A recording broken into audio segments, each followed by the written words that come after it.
आता बरेचसे मध्यमवर्गीय माणसं असतात, त्यांना माहिती नसतं की याचं प्लॅनिंग कसं करायचं, इंजिनिअरिंगचं त्याच्यातले जे काही क्लिष्टता असते ती कशी संपवायची, हे सगळं तुम्ही बँकेमार्फत ज्यावेळेला हा सगळा निधी उपलब्ध करून देता, त्यावेळेला तुम्ही हा सगळं हँडहोल्डिंग करता, ह्या पद्धतीचं मार्गदर्शन त्यांना करता? याच्यामध्ये आपण बघाल मंदारजी, मुंबईमध्ये साधारण 1,500च्या आसपास छोट्या बैठका आमच्या टीमने केल्या, ज्याच्यामध्ये आर्किटेक्ट मोरे आहेत, आमचे उदय दळवी अधिकारी आहेत, ते जाऊन सोसायटीच्या सुट्टीच्या दिवशी बैठका घेतात त्यांच्या सोसायटीत जाऊन.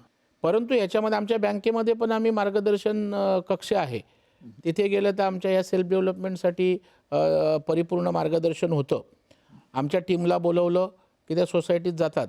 आता परवा गिरगावात परिषद लावली होती, 400, 500, 600 लोक जमली होती, म्हणजे गिरगावसारख्या ठिकाणी.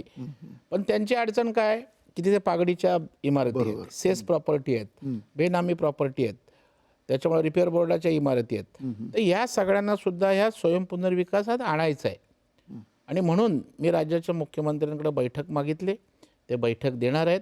आणि त्याने मी तिथूनच फोन केला होता मी मुख्यमंत्र्यांना, असं आहे ना, बोले आपण सगळ्यांना या विषयात आणू. आणि मुख्यमंत्री तर आमच्या 4 पावलं पुढे असतात. क्लस्टर डेव्हलपमेंट स्वयंपुनर्विकासात करा. जेव्हा चारकोपला ते कार्यक्रमाला आले होते, त्या योगेश सागर मी त्यांच्यासोबत कार्यक्रमाकडे निघालो होतो, त्यावेळेला बोले अरे सगळ्या चाळी जर उद्या अशा उभ्या राहिल्या तर उभी झोपडपट्टी नाही ना उभी राहणार. तर तुम्ही ह्याच्यामध्ये असं करा, तुम्ही 5-6 इमारती एकत्रित येऊन तुम्ही क्लस्टर सेल्फ डेव्हलपमेंट करा, जेणेकरून एक छोटं गार्डन, बरोबर, छोटा त्या ठिकाणचं मैदान, अशा प्रकारे त्यांना सुविधा देता येतील. आणि बोलले त्यासाठी मी तुमच्या पाठीशी आहे. म्हणजे केवळ सेल्फ डेव्हलपमेंट एका इमारतीचं नाही, पुढे जाऊन तुम्ही छोटे छोटे पण शक्य आहे, कारण एका इमारतीमध्ये ज्यावेळेला एकत्र यायचं असतं तेव्हा भांडणं असतात, त्या अर्थाने मग तिथे सहकार येतो, तो सहकार पण बऱ्याचदा याच्यामध्ये कसं असतं, उलट हे पारदर्शिता इथे असते. बिल्डरमध्ये तुमच्याकडे पारदर्शिता नसते. कोणतरी एक पुढारी असतो, तो जाऊन आपला बिल्डरशी साठे लोटे करून सगळ्या सोसायटीला की सभासदांना वेठीस धरत असो. इथं खुलं किताब आहे. आणि इथे जर बिल्डर तुम्हाला 400चे 600 750 देणार आहे आणि एखादा तुम्हाला 1000 1100 देणार असेल, तर स्वार्थ कोणाचा आहे? आणि ज्या वेळेला सगळ्या सभासदांचं भलं आहे त्यावेळेला कोण विरोध करणार? तुम्ही म्हणताय की स्वतः मुख्यमंत्र्यांनी सुद्धा त्याला एक प्रकारे म्हणजे दत्तकच घेतलेली ही योजना.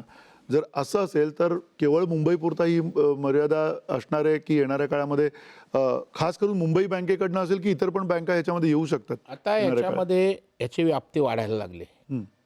मुंबई बँकेला नोडल एजन्सी MMRD रिजन करता करलेलं आहे. महाराष्ट्राकरता राज्य सहकारी बँकेला नोडल एजन्सी केलं. राज्य बँकेची क्षमता मोठी आहे, 40-45 हजार कोटीची ती बँक आहे.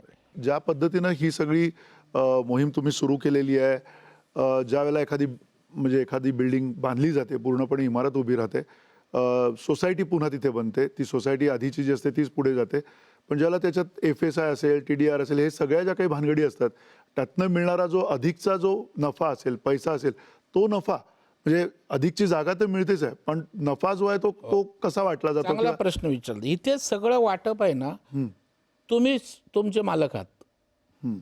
तुम्ही काय करायचे तुमचे सभासद आणि सोसायटीची कमिटी ठरवेल. आता या ठिकाणी कॉर्पस जो असतो तो मोठ्या प्रमाणावर मिळतो. आता मी बोरिवलीची कांदिवलीच्या काही एक प्रकारे तुम्हाला नंतर मेंटेनन्स वगैरे पासून सुटका मिळू शकते. मेंटेनन्सच्या अनेक उदाहरणं आहेत नंतरच्या काळामध्ये. डेव्हलपमेंटच्या अनेक सोसायटी अशा आहेत की त्यांना 0 मेंटेनन्स आहे. 1 रुपया त्या ठिकाणी मेंटेनन्स नाही, कारण ते कॉर्पस बिरपस मिळणार ते सगळं ठेवतात आणि तशा प्रकारचे प्रोव्हिजन करतात. म्हणजे काहींना 25-25 लाख कॉर्पस मिळाला आहे, जिथे बिल्डर 5 लाख देणार होता. आयदर तुम्ही जागा मोठी घ्या, कॉर्पस जास्त घ्या, तुम्ही ठरवायचं आहे.